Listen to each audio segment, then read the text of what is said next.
Boa noite, professora Luana. Olá, professor Diego, boa noite. Consegue me ouvir? Consigo ouvir e ver bem. Ah, que bom.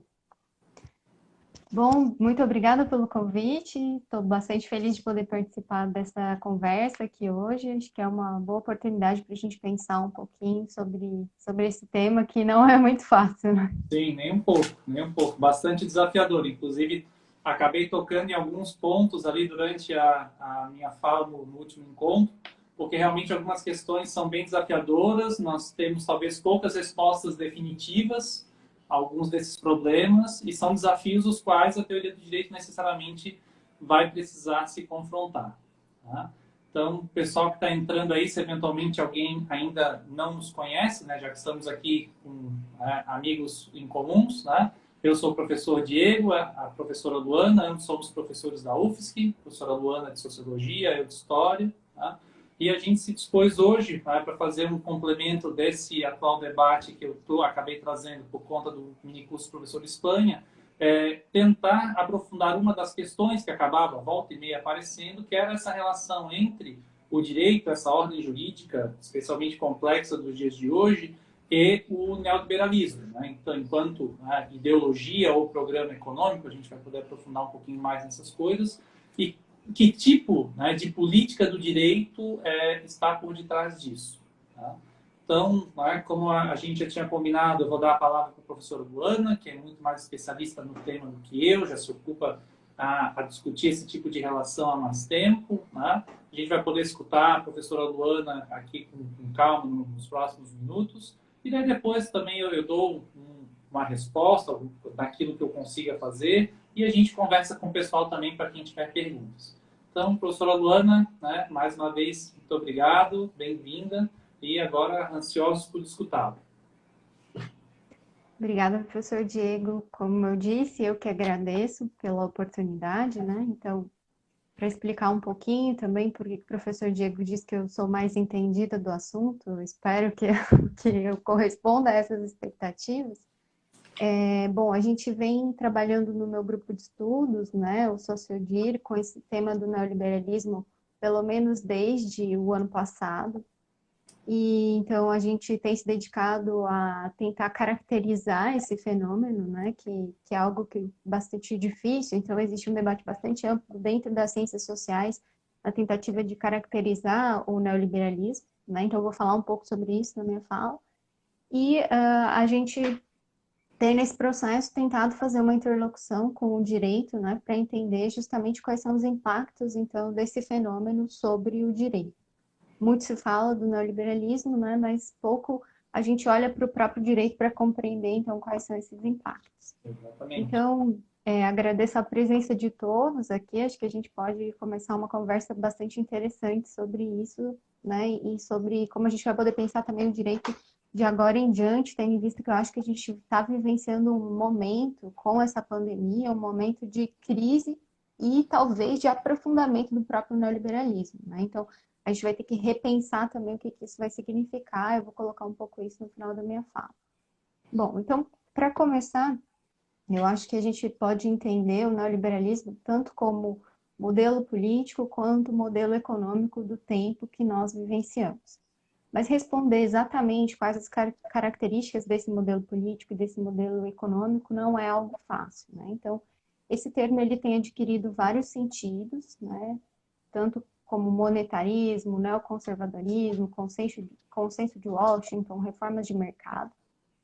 E as pesquisas apontam que entre os anos 80 e 2005 não havia um emprego, um uso tão grande do termo neoliberalismo, né? Mas justamente a partir de 2005, a partir dos anos 2000, a gente pode dizer, o uso do termo começou a crescer muito fortemente, principalmente no âmbito das ciências sociais, e principalmente como crítica, né? Então, geralmente quem usa o termo neoliberalismo está fazendo uma crítica ao que seria o neoliberalismo. Mas para a gente falar um pouquinho sobre isso, acho importante a gente retomar as origens desse termo, né? Ele teria sido cunhado pela primeira vez em 1938, então no colóquio Walter Lippmann, que aconteceu em Paris, que foi uma oportunidade para o lançamento do livro do Lippmann, que é em francês La Cité Libre, né? Então, Essa era uma obra que fazia uma crítica bastante contundente ao estatismo, a toda forma de coletivismo, e também lançava uma crítica aos liberais clássicos, especialmente o John Stuart Mill e ao laissez-faire, que ele considerava que estariam, assim, ultrapassados, né? Então, a proposta era basicamente refundar o neoliberalismo e ultrapassar uma certa visão de naturalidade que existiria entre os liberais clássicos do que seria o mercado, né? Do que seria a economia, do mercado como um fenômeno natural. O colóquio Lippmann, então, pensou a criação de um centro de estudos internacionais para renovar esse liberalismo, né?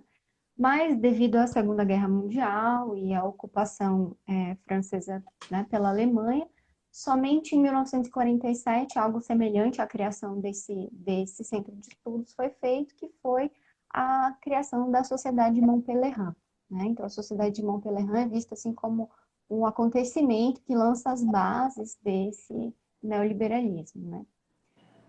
E nesse sentido, a Sociedade de Montpellier se desenvolveu como uma forma de pensamento coletivo, em que a gente tem vários representantes, alguns com visões muito diversificadas em alguns aspectos, mas que tem como fundamento básico uma visão anticoletivista da sociedade, né? Então, fundamentalmente hiperindividualista, a gente pode dizer assim.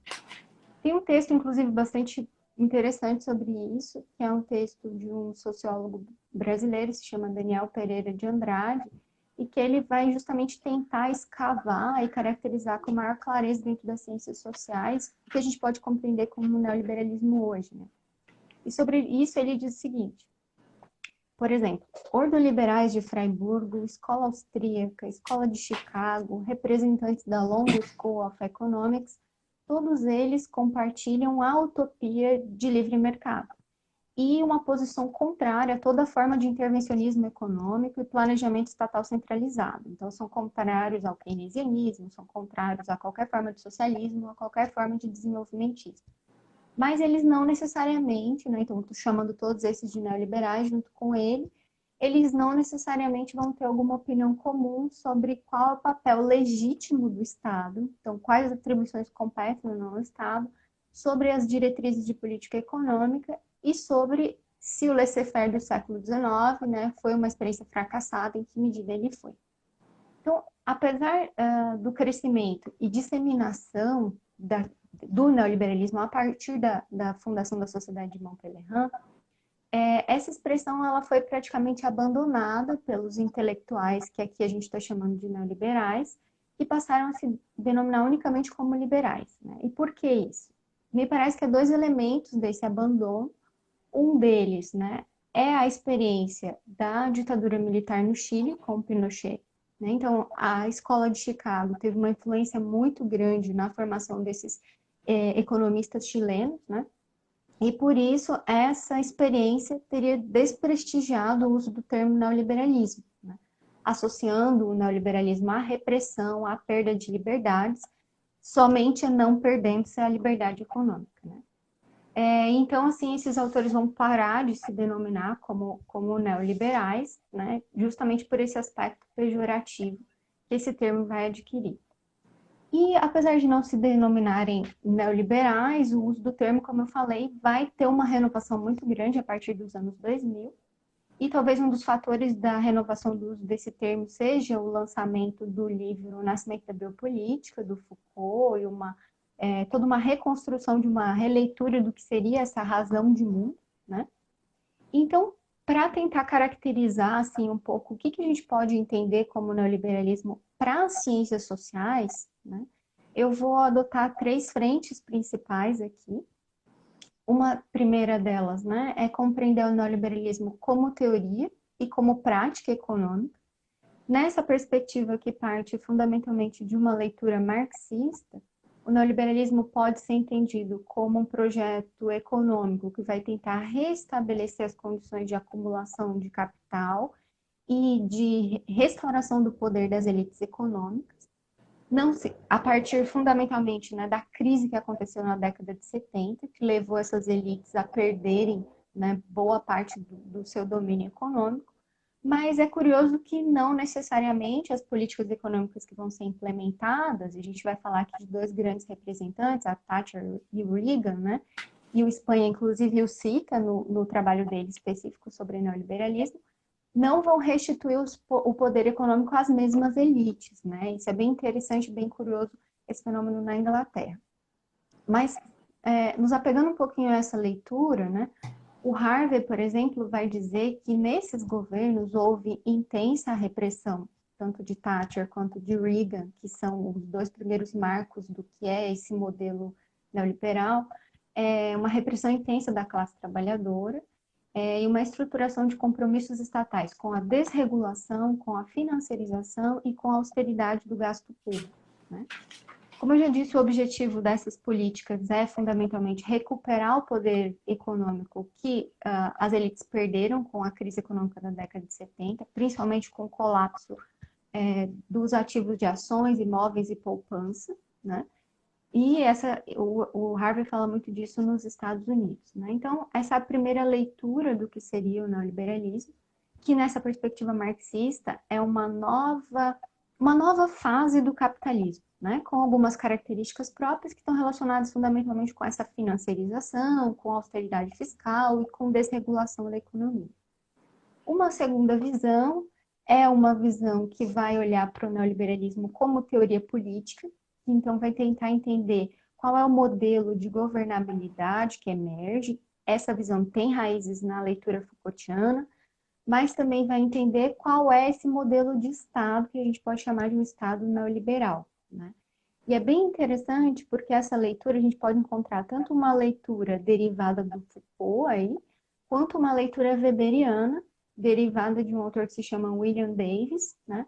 E o Davis vai falar muito sobre como esse Estado neoliberal, ele não é necessariamente um Estado menor, né? Ele não é necessariamente um Estado menos atuante. Ele vai ser um Estado que vai ter uma reengenharia, ele vai ser ressignificado a partir dos valores próprios do mercado. Então, ele precisa ser eficiente, a gente precisa todo o tempo fazer reformas desse Estado, passar certas atribuições do Estado para a iniciativa privada, mas em que o Estado continua remunerando essas atribuições. Então, não significa dizer que a gente vai ter menos gasto estatal, né? A gente pode, inclusive, ter muito mais gasto estatal com esse tipo de terceirização. E então essa seria a segunda visão, né, sobre o neoliberalismo, e uma terceira é o que eu vou chamar aqui de ética neoliberal, que é um termo que foi cunhado pelo professor Alessandro Pinzani. E essa ética neoliberal, ela se pauta em uma visão de mundo segundo a qual cada um é responsável pela sua própria vida e cada um é responsável pela sua própria situação econômica. Então é uma ênfase muito grande na responsabilidade individual. O que o Foucault, né, no seu livro Nascimento da Biopolítica, vai chamar de um certo empreendedorismo, está ligado diretamente a essa visão do empreendedorismo de si mesmo, né? Então, cada um responsável por si, cada um responsável por investir o seu próprio capital humano, o que está muito presente na obra do Gary Becker, que lança essa teoria do capital humano, né?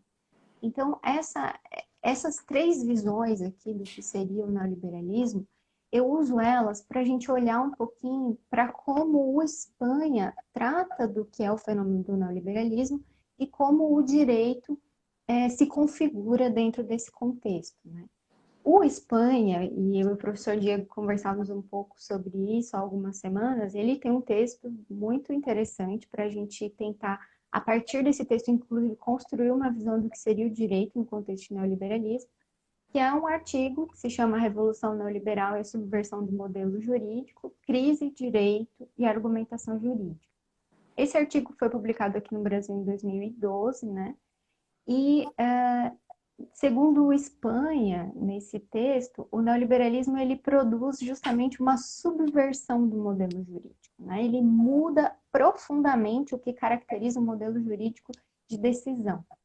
E essa subversão significa uma suspensão ou cancelamento de direitos, inobservância de formalidades, de garantias jurídicas, a subalternização de regras bem estabelecidas do viver político, como processos democráticos, por exemplo, internamente dentro dos países, e externamente o respeito aos tratados, né, que vão ser muitas vezes subjugados, digamos assim, por outras regras oriundas de esferas tipicamente econômicas. É interessante que esse texto ele escreve um pouco pensando no que se seguiu após a crise de 2008, então ele está falando muito da situação de Portugal, e ele fala muito como essa ideia quase apocalíptica da crise, né, vai fazer com que os argumentos de necessidade econômica se sobreponham a todo tempo aos argumentos tipicamente do direito, de preservação de direitos, né? Então, em nome da economia, quase tudo é possível. Nessa análise que o Espanha vai fazer, a gente pode encontrar tanto os elementos conjunturais, de uma análise até com algumas raízes um pouco marxistas, quando, por exemplo, ele fala das políticas econômicas de Thatcher e Reagan dos anos 70. Também a gente pode encontrar essa leitura da ética neoliberal, de uma certa maneira, porque ele vai falar dos valores do relativismo de valores que emergem com o neoliberalismo, né? Então ele vai falar que há cada vez menos uma normatividade transcendental e há cada vez mais uma normatividade que emerge unicamente dos negócios, dos microinteresses envolvidos nessas negociações. E também ele vai falar que o que prevalece é um espírito do agente de mercado, né? Então ele fala do empreendedorismo, a ideia de que a diversidade e a necessidade sempre precisam ser interpretados como uma oportunidade. Então, ele trata um pouco também desses elementos da ética neoliberal, que eu acho que são bastante interessantes para a gente pensar o jurídico. Por quê? Ele vai falar, por exemplo, que o que existe é uma substituição de uma certa ética liberal por essa ética desse empreendedorismo, né? Até uma falta de ética típica dos novos negócios, eu diria assim, do interesse a curto prazo, né? E aí, quando ele vai falar também das políticas de austeridade que estavam sendo implementadas em Portugal nesse período, né, de todo o discurso jurídico, inclusive dos ministros de tribunais, ele vai dizer que há uma imposição, né, de jurisdições não estatais, e aí no caso de Portugal e da Europa, eu acho que isso fica muito evidente. Ele fala do Tribunal de Justiça da União Europeia, de tribunais arbitrais, e que ele vai apontar aí o que eu acho que a gente poderia encontrar dentro da leitura dele, que é uma nova visão do que seria o direito nesse contexto do neoliberalismo, e uma nova visão do qual é o papel do Estado, né? Um papel bastante enfraquecido, e que essas normas jurídicas que para eles, para o Espanha, caracterizam o que é propriamente o direito, não vão mais ter a mesma força que antes, né? Então, esse direito tipicamente público, esse direito tipicamente democrático, que passou por um processo de aprovação legislativa, que tem essa legitimidade, ele perde força diante de um direito tipicamente privado, um direito que decorre de negociações privadas. Isso eu acho que é um ponto extremamente interessante, né? Acho que um outro elemento que é bem interessante do texto do Espanha é a gente pensar como é que ele caracteriza o que é o do neoliberalismo, né? Então, ele diz assim, que no liberalismo clássico existia um liberalismo regulado. Citando ele diz, uma importante regulação estatal, porque o mercado necessitava de uma moldura normativa externa que garantisse valores estratégicos. Propriedade, verdade, transparência, confiança e igualdade. Se a gente pensa no neoliberalismo, né, falar em confiança, igualdade e transparência é algo praticamente inexistente. E aí ele, inclusive, né, ressalta que com a prevalência desses valores, acontecimentos como fraude nos negócios, por exemplo, vão ser fortemente punidos e vão ser desvalorizados nesse liberalismo clássico.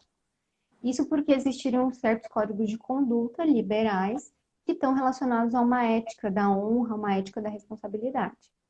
Já no neoliberalismo, existe uma desregulamentação radical, né? Então, o Espanha diz, esse neoliberalismo acredita num jogo de mercado liberto de qualquer constrangimento de típicos de interesse público, né? Que seriam interesses comuns da comunidade, né? E os mercados, então, não teriam que responder de forma nenhuma perante a comunidade, nem perante a comunidade em geral, nem perante a comunidade dos negócios, nem mesmo pelos interesses estratégicos do agente. O mercado é extremamente volátil, contínuo, e os objetivos são sempre vantagens a curto prazo.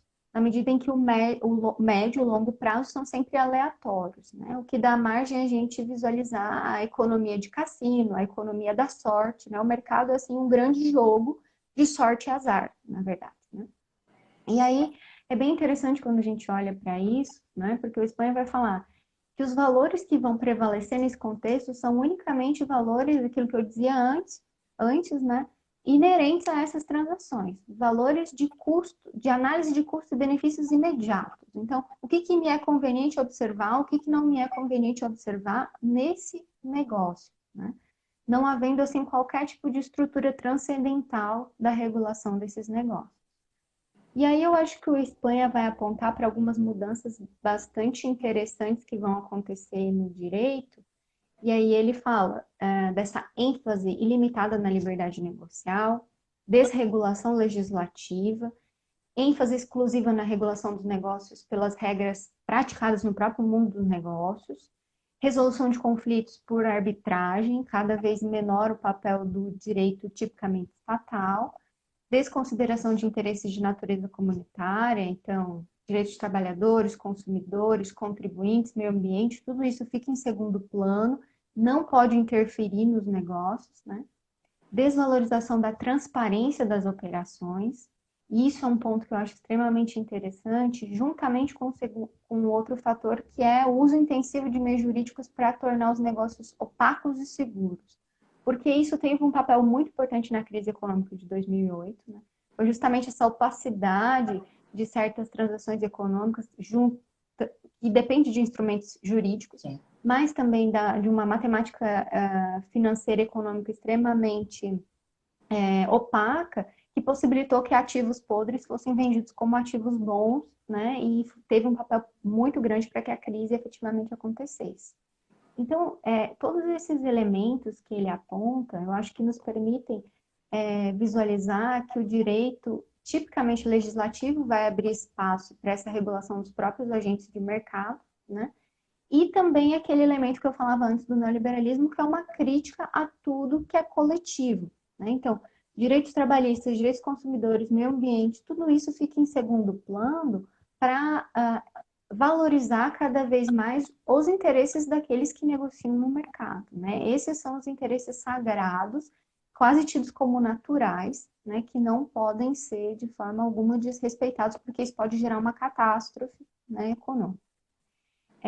E aí eu acho que tem um ponto que merece reflexão no texto da Espanha, porque ele diz o seguinte: ele vai dizer que a gente tem uma redução do Estado, né? Ele diz assim: no plano da regulação estatal, a primeira década do século XXI prolonga a tendência que já existia de retirada do Estado da economia, que exigirá também uma redução ao mínimo das funções sociais do Estado. Então, e ele fala de um emagrecimento do Estado. Esse é um ponto que eu acho que eu discordaria um pouco da Espanha, que poderia ser um objeto de uma reflexão maior, porque não acho que seja exatamente uma redução ou um emagrecimento do Estado, né? Talvez seja, e eu concordo com ele, uma retirada do Estado para regular a economia, mas há novas formas de regulação e uma nova configuração da maneira como o Estado vai atuar. Por que eu digo isso, né? Eu acho que o Estado neoliberal, menos do que um Estado menor, como esse trecho do texto da Espanha dá a entender, ele é muito mais o Estado como Luiz Vacan chama do Estado centauro, né? Que ele tem esse aspecto bestial para quem está na base social, né? Então a gente reduz o programa de assistência social, a gente reduz os investimentos em saúde e educação, mas a gente aumenta o encarceramento, né? A principal política que existe para a base social é o encarceramento, é a prisão. E de outro lado, quando a gente fala do topo da pirâmide, ele é humano, ele é um Estado libertador, ele é um Estado que valoriza esses direitos, né, daqueles que estão envolvidos no mercado financeiro fundamentalmente, nas grandes elites econômicas. Então aqui eu acho que a caracterização do Vacan ela é um pouco mais interessante do que simplesmente falar de uma redução do Estado, né?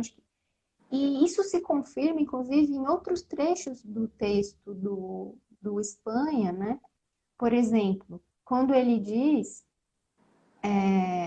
que há nos Estados Unidos uma debilidade na aplicação da lei, quando se vai punir práticas que buscam punir fraudes fiscais, por exemplo. Ele diz assim: a efetividade das medidas legislativas era muito baixa, ou porque a administração não perseguia os delitos nela previstos, ou porque se tinha desenvolvido uma engenharia jurídica para evitar o sucesso da sua aplicação.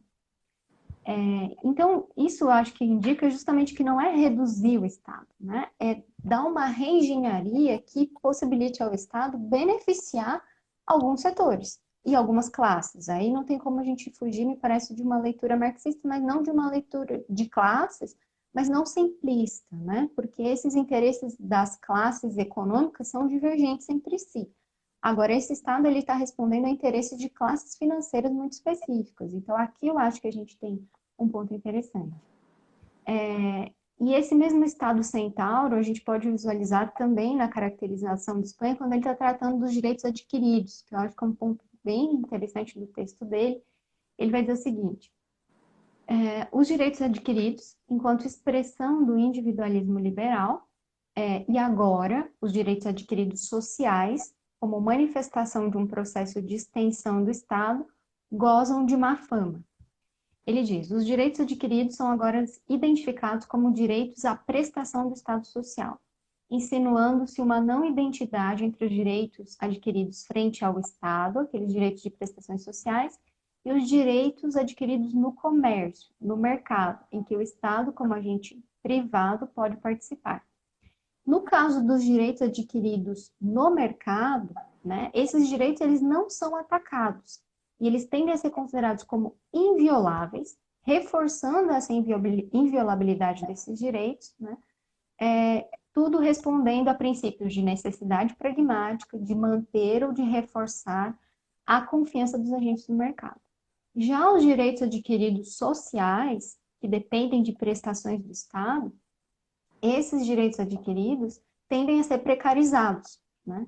Eles são classificados como simples expectativas, direitos de informação, ou se sujeitam a um juízo de proporcionalidade que vai relativizar a possibilidade do Estado realizá-los ou não, né? Então, a gente vai ver que essa argumentação jurídica típica do neoliberalismo, ela serve a assegurar certos direitos adquiridos, sim, esses direitos adquiridos da iniciativa privada, muitas vezes de individuais perante o próprio Estado, quando eles estão negociando com o Estado, né? E ao mesmo tempo vai precarizar os direitos sociais. Então, acho que a gente tem que olhar para esse duplo aspecto que o Estado vai adquirindo, né? E aí, só para finalizar, que acho que eu já falei bastante, a gente pode abrir assim para conversa, eu acho bem interessante também a discussão que a Espanha vai fazer sobre, ele vai confrontar, né, um modelo jurídico de decisão e um modelo tipicamente econômico de decisão. Enquanto no modelo jurídico a gente tem uma regulação social que vai ser orientada por certos interesses como direitos dotados de garantias, permanências, situações que não vão poder ser modificadas senão através de lei, obedecendo a formalidades, né, o devido processo legal. E nesse contexto, o raciocínio de custos e benefícios vai ter pouca legitimidade, né? A técnica tipicamente utilizada é a ponderação. Então, a gente está falando de dois direitos em que argumentativamente, né, busca-se encontrar uma justa proporção, uma equitativa proporção entre esses dois direitos. E o que vai legitimar a atuação desses juristas é o domínio de um saber especializado e regulado, né, em que esse jurista aplica decisões prudentes com imparcialidade com relação a esse conflito. Já quando a gente olha para o modelo tipicamente econômico de decisão, ele é um modelo pautado na análise de custos e benefícios, fundamentalmente, um modelo dinâmico que vai buscar explorar ao máximo as oportunidades, né?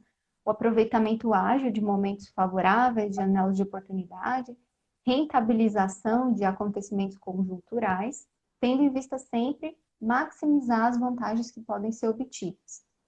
E é interessante que nesse tipo de modelo não se ponderam interesses divergentes entre si, mas existe um interesse a partir do qual vai se buscar realizar o que se quer realizar, né? E a técnica de análise aqui é sempre de custos e benefícios. Então, dentro desse modelo de análise tipicamente econômica, se eu sou confrontado com algum direito de alguém, esse direito de alguém ele só vai ser realizado se for oportuno realizar esse direito, se for conveniente realizar esse direito numa análise de custos e benefícios.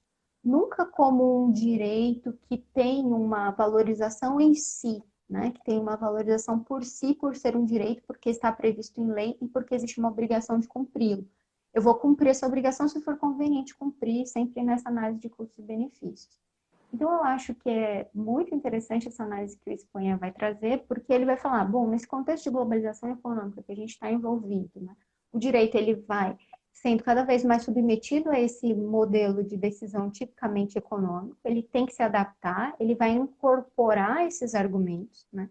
Inclusive, ele vai falar sobre o papel que os próprios juristas passam a desempenhar numa sociedade que é cada vez mais regida fundamentalmente por essa lógica econômica de decisão, e os juristas acabam tendo que se submeter e submeter a sua argumentação, o seu modelo jurídico, né, de decisão, a argumentos tipicamente econômicos. Então, acho que uma das principais contribuições da Espanha é justamente a gente tentar olhar e pensar, bom, o que resta de um modelo jurídico propriamente, né? Será que não há uma substituição do modelo jurídico por um modelo econômico de decisão?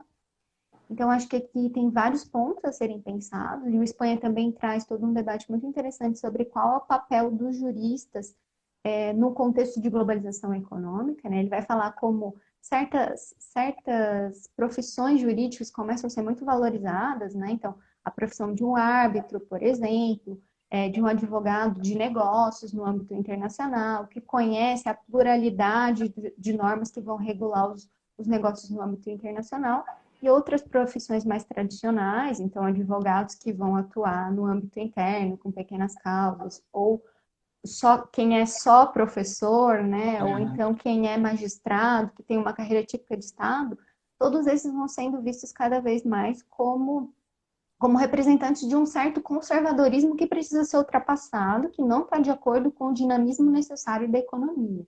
Então, esse eu acho que é um ponto bastante interessante para a gente refletir agora também, né? Porque me parece que essa pandemia que a gente está vivenciando, ela vem colocar novos dilemas perante esse Estado, que era um Estado cada vez mais submetido à ordem econômica, né? Essa pandemia, para que ela seja enfrentada, a gente precisa de um Estado forte, principalmente no que diz respeito a prestações sociais, não só no âmbito da saúde, mas prestações econômicas, assegurar às pessoas subsistência, por exemplo. Então, será que não é o momento da gente repensar qual é esse papel do Estado? Qual o tipo de impacto que a pandemia vai produzir sobre a própria globalização econômica, né? E sobre a própria caracterização desse Estado? E também pensar que, por exemplo, hoje a Alemanha e França anunciaram não só um pacote econômico conjunto, mas anunciaram que vão tomar iniciativas no sentido de quase uma reindustrialização, para que fiquem menos dependentes de produtos produzidos e industrializados em outros lugares do mundo, né? Então, talvez a gente esteja caminhando para um novo momento em que essa globalização econômica vai ser colocada de alguma maneira em choque, né? Já está sendo colocada, obviamente, com tudo que a gente está vivendo, né? Talvez a questão seja, será que haverá, né, nesse pós-pandemia, espaço, então, para uma reemergência desse modelo jurídico de decisão do qual fala a Espanha? Eu acho que essas são algumas questões que eu me coloquei enquanto li esse texto dele e que podem possibilitar a gente conversar um pouco. E, enfim, já peço desculpas, professor Diego, por ter falado muito. Não, Mas nada. acho que esse é um tema que rende bastante, né? Com certeza, ainda mais com alguém que entende do assunto, né? Eu vou fazer alguns pequenos comentários, né, algumas reações de algumas questões que me chamaram a atenção da tua fala, de algumas coisas que eu também já tinha da leitura anterior do professor Espanha, e depois vou jogar algumas perguntas para, se tu quiseres comentar, se eventualmente quem estiver também assistindo queira entrar no debate, né? A primeira coisa que chama atenção é essa questão do nome não assumido, né, do neoliberalismo. Né? É muito interessante uma teoria que não queira assumir a sua própria origem, etc. Isso é um dado bastante curioso. Né? Um segundo ponto, que daí acho que é interessante de salientar, é essa ideia, né, que que se traz, né, a partir do neoliberalismo, de uma destruição que é criadora. Ou seja, que ao contrário da lógica do direito, em que o direito se constrói via acúmulo, né, o direito tradicionalmente se constrói em acúmulos, sejam conceituais, sejam legislativos, sejam por meio de várias fontes, não é essa a questão, em vários tempos históricos isso se manifesta de modo diferente, mas o direito tem tradicionalmente uma lógica acumulativa. E essa lógica neoliberal justamente trabalha com esse fenômeno da destruição criadora, ou seja, inclusive que as crises são momentos importantes para que você possa destruir outras coisas, né, para que dali você São não necessariamente crie oportunidades, novas, né? mas que justamente você aproveite e viva no vácuo disso. E esse momento da pandemia, como tu colocaste, seria muito uma encruzilhada nesse sentido, porque a alternativa, ou é, como tu colocaste aqui, alguma medida em que os estados vão tentar criar, né, uma nova dinâmica na relação, por exemplo, essa questão da reindustrialização que tu colocaste. Eu ainda citava isso no encontro, quando fazia a diferença do que significou o Código de Defesa do Consumidor para um lado e a reforma trabalhista para o outro, ou seja, o Estado pode criar estímulos para se relacionar com o sistema econômico que podem ou reequilibrar ou exacerbar determinadas tendências, né? Então, como tu bem colocaste aqui, esse é um fato muito importante. O segundo ponto, que é bem interessante que tu colocas aqui, é que daí parece que subjaz, né, nessa lógica de uma destruição criadora, o único e grande direito a empreender. Então, o direito que existe é o direito de você empreender, o direito de você conquistar, uma espécie de lei da selva, né, civilizada. Ou seja, você não tem o direito de matar os outros, mas você tem o direito de se sobrepor aos outros e economicamente destruí-los, se for o caso, né? Então, essa ideia é bastante clara. E o que é interessante é que isso basicamente colocado dentro de uma lógica, né, de uma... Ó, o professor Alexandre Moraes da Rosa passando ali, ó, dando um alô para a gente. Oi, Obrigado, professor professor Alexandre. Alexandre. Professora Chiavelli também está por É aqui, eu verdade, acho que passou lá ela... também. E dentro dessa ideia, dessa lógica, desse direito a empreender, o que é muito interessante é que as regras desse jogo são ou aleatórias ou automáticas, né? Inclusive baseadas em vários modelos econômicos que tentam explicar isso, ou seja, de que as relações de mercado, por exemplo, elas se dinamizam a partir das escolhas individuais que não são verificáveis e que, portanto, se esse conjunto de relações individuais não são verificáveis, a lógica completa também não é verificável. Ou seja, então é nesse sentido que muitos fazem a crítica do mercado como um grande cassino. Não é que o mercado não tenha regra nenhuma. A gente sabe como as regras funcionam. Hoje em dia todo mundo pode investir e achar que é um novo agente do mercado e por aí vai. Mas a questão é que como cada indivíduo tem a sua própria lógica, ela não necessariamente é racional, eu posso investir no mercado com base em sentimentos e ninguém vai ficar preocupado com isso, o prejuízo é meu, né? Mas se todas as pessoas eventualmente agem com interesse, se todas as pessoas agem sem informação e apenas determinados grupos privilegiados possuem informações que produzam ganhos, então aonde que efetivamente, né, está esse aleatório, esse automático? O aleatório e automático estaria na lógica de que o maior sempre vence e que o menor sempre vai perder. E fora disso não há salvação, porque como tu colocaste, para quem está embaixo não existem direitos adquiridos. Os direitos adquiridos estão apenas numa camada. Então, isso que me chamou bastante atenção. Sobre esse ponto, eu acho que é bem interessante também colocar que o próprio Hayek, né, quando ele está falando do funcionamento do mercado, ele fala da catalaxia, né? É uma ordem que ela é opaca. Você recebe algumas informações, né? Os preços te indicam algumas informações, mas você não tem como usar uma racionalidade necessariamente para ganhar. Não significa que é porque você trabalhou mais ou você se dedicou mais, ou não, é aleatório realmente, né? Por exemplo, você pode ter seguido todas as orientações possíveis no início desse ano para fazer as suas aplicações financeiras. E de repente veio a pandemia e você perdeu tudo agora, assim.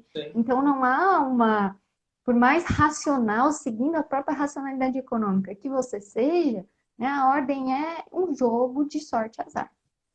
Quando a gente fala de mercado financeiro, fundamentalmente. Exatamente, exatamente. E, por fim, eu acho que a gente podia começar um debate aqui. Eu já falei dessa questão aqui da pandemia que trouxeste, né? Mas algumas questões que trazem mais respeito à questão brasileira, de como o Brasil vive esse fenômeno, me chama a atenção. Vou jogar 3 pontos aqui e para eventualmente a gente debater. O que tu me dizes sobre eles? Primeiro, o fenômeno da litigância em massa. Tá? Porque geralmente a gente atribui, né, como uma das características dessa onda neoliberal com relação ao direito, a privatização das relações jurídicas e o meio jurisdicional e arbitragem. Tradicionalmente a gente está ali. Mas, e não sei se é um fenômeno exclusivamente brasileiro, mas é um que a gente sente muito bem. O fato de que nós temos os litigantes, né, habituais, né, the usual suspects, como a gente vê lá no Casablanca, no final das contas, são sempre os mesmos que estão lá, então são as grandes companhias telefônicas e por aí vai. A gente tem aí os exemplos, tirando o Estado, né, que também é outro grande litigante de si mesmo. Mas pensando nessa lógica econômica, esse fenômeno da litigância em massa não é também claramente uma dessas faces do neoliberalismo? Ou seja, a ideia de criar um sistema que você tenha que fazer cálculos econômicos, porque supostamente a justiça não era um local para você fazer cálculos econômicos, né? Mas daí está o professor Alexandre Moraes da Rosa, que passou ali, que se dedica a isso, sabe muito bem. Mas o modo como as ações são colocadas e o tipo de relação que é possível você ter com essas empresas transforma também o judiciário numa reprodução no mercado, como um grande cassino que eu decido se vale a pena ou não criar determinada litigância, porque eventualmente o tempo ou as razões ou o caos da jurisprudência se também reproduz a lógica do mercado.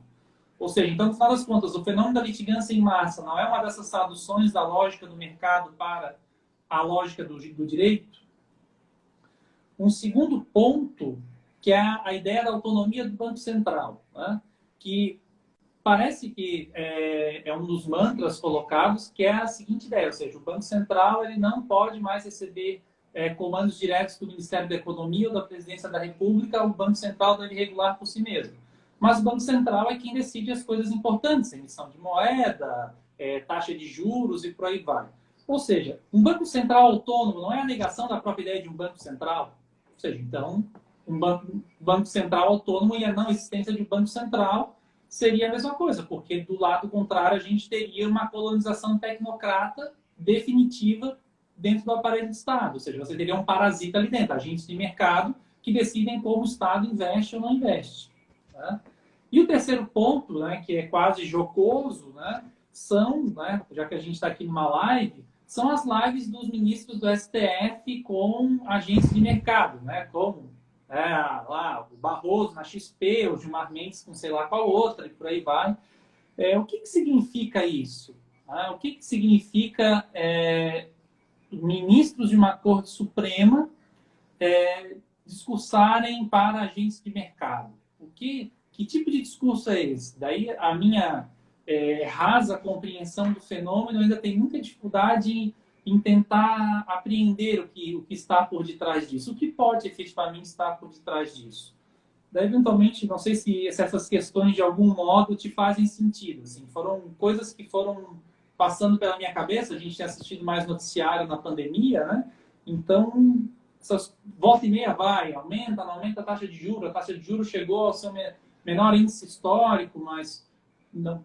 Por exemplo, é uma medida clara de resposta ao que está acontecendo na pandemia. E se a gente não tivesse um Banco Central vinculado ao governo que decidisse, não, a gente vai tentar uma aposta radical de manter tudo como está durante a pandemia e por aí vai. Ou seja, a impossibilidade de que o Banco Central fosse uma instância política. Tá?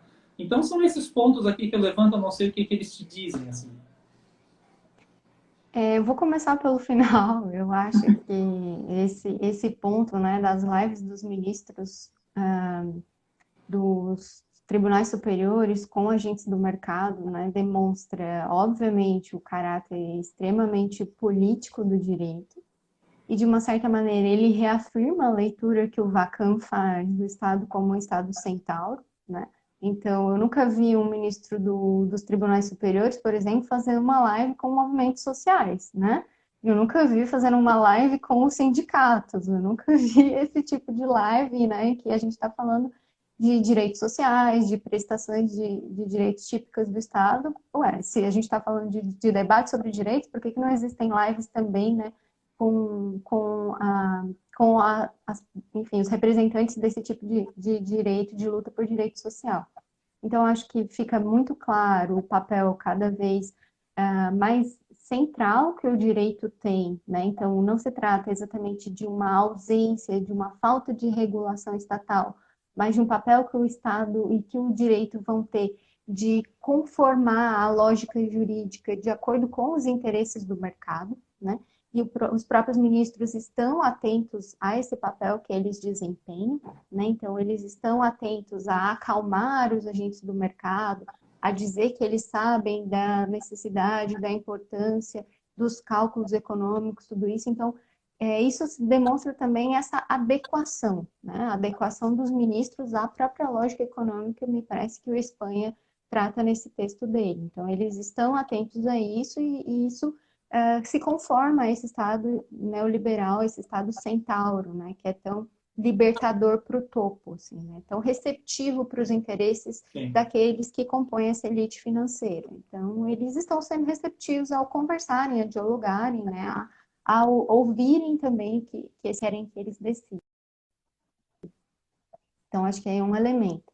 Quando a gente pensa na autonomia do Banco Central, né, eu me recordo bastante, eu vi que a Luísa, minha orientanda de PIBIC, está aqui, né, a gente já discutiu várias vezes sobre isso, e eu me recordo bastante de um texto do William Davis, que é esse mesmo texto em que ele vai falar sobre o papel do Estado, né, e o Davis fala sobre como o neoliberalismo, para que ele se implemente, ele precisa, tendo em vista que há um ataque bastante forte assim, aos direitos sociais, ele precisa ter legitimidade, né? Ele precisa ter uma aceitação política e para que ele se implemente, isso é feito muitas vezes através de um discurso tecnocrático, né? Então, a política, ela é cada vez mais substituída por uma ideia de técnica. Não, o Banco Central autônomo é porque a política não pode interferir na economia, né? O Banco Central autônomo é porque a gente precisa de economistas, cientistas, né, que não são políticos e que vão dar as respostas adequadas para o funcionamento da economia. Então, me parece que essa ideia segue muito essa lógica, né, de uma tentativa de legitimar essas políticas econômicas, essas políticas governamentais, a partir de um discurso técnico, né, que vai ligar a política, tudo que é político, com algo que é ruim, né, com algo que é corrupto, né, e que não pode, então, produzir um bom efeito. Então, acho que essa é a ideia de um banco central autônomo, né? Mas, como você dizia, a própria negação da ideia de um banco central é a própria negação da ideia de qualquer tipo de poder estatal em regular políticas macroeconômicas, né? Então, Sim. qual vai ser... se não vai ser política macroeconômica, vai ser técnica macroeconômica, isso já parece ser uma contradição em si, né? Só dar um alôzinho para o professor Thiago Hansen, da UFPR, passou ali também, dá um oi para ele também. Olá, professor Thiago, prazer conhecê-lo, só conheço o professor Thiago dos podcasts. Exatamente, salve melhor São juízo, sempre sigam muito também. bons. Já foram indicados aos meus alunos da graduação, espero que eles estejam aproveitando a pandemia para colocar em dia os podcasts. Maravilha. Diga. Com relação à última pergunta, professor Diego, com relação à litigância em massa, né? Eu acho que a gente pode sim visualizar aí uma das faces do neoliberalismo no sentido de um cálculo econômico, né, de custos e benefícios, o risco, melhor como a gente comentava antes, né, na perspectiva que o Espanha vai dizer, né? A gente está pensando aqui em eu não vou realizar esses direitos, né? Esses direitos vão ser sempre vistos como a realização deles por parte dessas empresas, né, telefônicas, etc., eles só vão ser realizados quando são convenientes, então eu vou fazer um cálculo, é conveniente obedecer essa lei, não é conveniente, é melhor eu ser judicialmente obrigado a isso, então é sempre essa análise de risco, essa análise de custos, que me parece sim uma das facetas desse neoliberalismo, mas também me remete muito né? E é que não tanto esse tipo de litigância que você se refere, que diz respeito a direitos dos consumidores, mas quando a gente pensa, por exemplo, nas lides individuais para tentar assegurar direitos como o direito à saúde, por exemplo, então ter que ajuizar uma ação para conseguir, né, um leito de UTI no hospital, ter que ajuizar uma ação, tudo isso também está relacionado com o neoliberalismo na medida em que os meus direitos eu passo a reivindicá-los sempre de uma perspectiva extremamente individualista, né? Então eu vejo os meus direitos sempre de uma ótica extremamente individualista. São meus direitos enquanto indivíduo e não há nenhum tipo de construção de algo que seja coletivo, né? Então, as ações coletivas têm um papel inferior, ainda que a gente tenha na nossa ordem jurídica, né? Pelo menos duas instituições legitimadas e atuantes para isso, que são o Ministério Público e a Defensoria Pública. Via de regra, as ações são muito mais individuais para assegurar o direito à creche, para assegurar o direito à saúde, etc., do que ações de organização política coletiva, né? Que poderiam implicar em uma ressignificação do próprio direito, da própria ordem política, né? De como se organizar em torno da busca de se garantir um direito.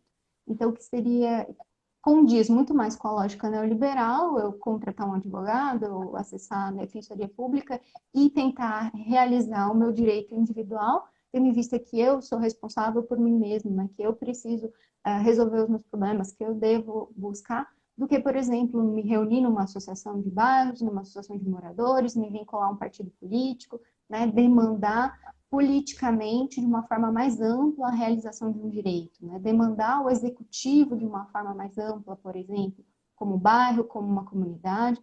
O neoliberalismo diz respeito à destruição de tudo que é coletivo, né? A demonizar qualquer coisa que seja um movimento político, qualquer coisa que seja um movimento coletivo de construção política. Então, eu acho que também está relacionado com isso, sobre essa perspectiva, né? Que nos leva muito à reflexão. Eu lembro sempre que o professor Pisani dava os exemplos na aula dele, quando ele se referia a isso, né? Falando que, enfim, não vou lembrar com detalhes o exemplo, mas uma certa vez o Corinthians foi condenado a fazer os seus jogos sem ninguém da torcida no estádio. Eu acho que, inclusive, foi em decorrência de uma ação de um torcedor que aconteceu, salvo engano, na Bolívia, que acabou matando um torcedor do time rival. E aí, alguns torcedores do Corinthians ajuizaram a ação porque eles, enquanto torcedores, tinham pagado o ingresso, eles tinham direito de assistir o jogo, né? Então, assim, é uma ação estritamente individual, o meu direito e o meu direito negocial, né? Aquele direito adquirido de que fala o Espanha, que é absoluto, que é natural, que eu não posso desrespeitar de forma alguma. Esse é um direito absoluto. E assistindo o jogo, eles corriam o risco de desclassificar o Corinthians, né? O time deles, porque eles estariam desrespeitando uma punição estipulada por um órgão administrativo, no caso, acho que era a Conmebol, enfim, não sei exatamente qual órgão. Mas eles queriam que o seu direito individual fosse realizado, né? Independentemente do efeito que isso poderia surtir para o time, para a coletividade, né? Para a torcida como um todo. Então, acho que isso é muito reflexo dessa nossa sociedade extremamente individualista, em que a gente se preocupa muito com a realização do próprio direito, né? E busca a justiça muitas vezes para assegurar esse direito individual, sem pensar no reflexo disso em termos coletivos também. Acho que caminha um pouco por aí também bem legal. Ponto, né? Esse último exemplo, inclusive, é bem interessante porque é uma discussão entre uma jurisdição não estatal, né? Essas associações esportivas, elas têm regras próprias, locais próprios de existência, contra aquilo que eventualmente acontece na justiça estatal, né? Enquanto eventualmente, inclusive, esses fenômenos podem se entrecruzar com soluções favoráveis ao não estatal. E só retomando ali o caso da judicialização da saúde, é bem interessante porque eu não tinha pensado tanto nisso, eu estava mais pensando na relação de custo-benefício mesmo. E é interessante a gente pensar algumas possibilidades, né, para isso. Eu orientei uma dissertação de mestrado lá em Minas sobre como a teoria dos diálogos institucionais e também aqui o próprio aporte do professor Espanha podem tentar ajudar não a resolver o fenômeno, mas de algum modo a tentar remediar, ou seja, porque como essas demandas são massivas e ocorrem em grande volume, né, acaba que o aparato de justiça tradicional, como lides individuais, também tem dificuldade de resolver. Ou seja, você não consegue resolver bem as lides olhando apenas cada uma delas. Então, o resultado é que os próprios órgãos que eventualmente teriam legitimidade de construir de modo diferente não conseguem, precisam se recriar, então começam a se criar, em várias cidades tem. Aqui em Santa Catarina, não sei se ainda existe, a gente tinha em Lages, tinha em Uberlândia, lá em Minas Gerais, tinha no município do Norte ou do Nordeste, que agora não lembro qual é, em que você criava comissões interinstitucionais com defensoria, Ministério Público, Judiciário, as prefeituras e os governos do Estado, principalmente, para tentar racionalizar um pouco essas lides, para tentar eventualmente construir diálogos com o SUS para a otimização dos protocolos, de quais remédios podem ser ministrados para quais doenças, em quais casos, o que eventualmente necessita de análise judicial e o que eventualmente é um mero descumprimento do Estado a uma política pública, ou seja, já o Estado deveria cumprir com a obrigação, por que não cumpre, ou quando eventualmente por que se quer que o Estado cumpra uma obrigação a qual ele não deveria ter o dever de cumprir. Então, é bem interessante a gente pensar também que o direito tem alguns modelos que podem pensar alternativas, ainda que não para resolver o problema na raiz, como tu colocaste, mas talvez para remediar e tentar reconstruir ou reconfigurar algumas dessas situações, né? Então, Muito bem, eu acho que essa é uma iniciativa realmente que pode apresentar respostas, né, para esse tipo de problema. Me parece que é um pouco uma iniciativa que tem sido adotada em alguns lugares, principalmente diante da judicialização da saúde. Isso tem sido um problema muito recorrente de municípios, né, e do Estado. Então, esse tipo de negociação tem acontecido, mas, sem dúvida, é uma resposta que poderia ser expandida, né? Me parece que todo tipo de organização coletiva, né, é a principal resposta que a gente pode dar ao neoliberalismo. Então, retomar toda a forma de organização coletiva, uma revalorização da política, eu acho que essas são as principais respostas, né? E é uma revalorização do direito por aí também, né? Por esse caminho da revalorização do que é político, do que é coletivo, é só assim que a gente vai lidar com uma ordem que é anticoletiva, né? Que é anticoletivista. é verdade. Professora, pelo que eu estou olhando aqui do relógio, a gente deve ter aí poucos minutos, né? Então tem que tomar cuidado, senão a transmissão acaba no automático. Eu não vi se eventualmente teve perguntas mesmo, acho que não teve aqui. Teve um monte de gente aqui que acabou elogiando, provavelmente porque era a professora Luana, né? Todo mundo sabe que a professora Luana é a mais querida do CCJ, né? Então, me Vamos aproveitei um criar um pouquinho. ranking. Me aproveitei um pouquinho aqui. Não sei se tem alguma consideração final, algum recado último, alguma dica de leitura para o pessoal. Não, acho que é isso. Acho que eu falei um pouco do Dardot e Laval, né, que escreveram A Nova Razão do Mundo. A gente tem também, eles lançaram um livro que é sobre os commons, né? Eu acho que esse livro, ele é um pouco uma resposta a essa razão do mundo neoliberal. Então, esse caminho que eu sugiro de pensar o que é coletivo, de pensar uma gestão política organizada do que é o coletivo, que seja coletiva, também acho que a gente pode encontrar algumas respostas nesse livro do Dardot e Laval. E para quem tiver interesse sobre neoliberalismo, recomendo especialmente esse texto do Daniel, deixa eu até ver o título aqui que eu falei para vocês, que é o Daniel Pereira Andrade, O que é neoliberalismo? A renovação do debate nas ciências sociais. Eu acho que é um texto bem analítico que consegue trazer essa leitura do neoliberalismo numa perspectiva marxista, bourdieusiana, uma perspectiva weberiana também, depois uma perspectiva neocolonial, que eu achei extremamente interessante, porque muitas vezes a gente constrói uma leitura do neoliberalismo nos países centrais, né? E como trazer essa leitura para um país periférico como o Brasil é um grande desafio, porque a gente sequer teve um estado de bem-estar social consolidado. E o neoliberalismo se constrói como um ataque ao estado de bem-estar social, né? Então é um desafio também pensar isso. Então, acho que esse texto ajuda a gente a ter um bom panorama, assim, para começar a refletir de forma mais aprofundada sobre o neoliberalismo. Legal. Depois posso até te enviar o texto, professor, se você quiser enviar para quem está acompanhando as lives, né? Eu acho que é uma boa. Obrigado. E é isso, agradecer pela oportunidade. Foi a minha primeira live, então estou bem. inaugurando as lives da quarentena. Quem sabe agora eu me anime para fazer mais alguma. Beleza. Tchau, tchau.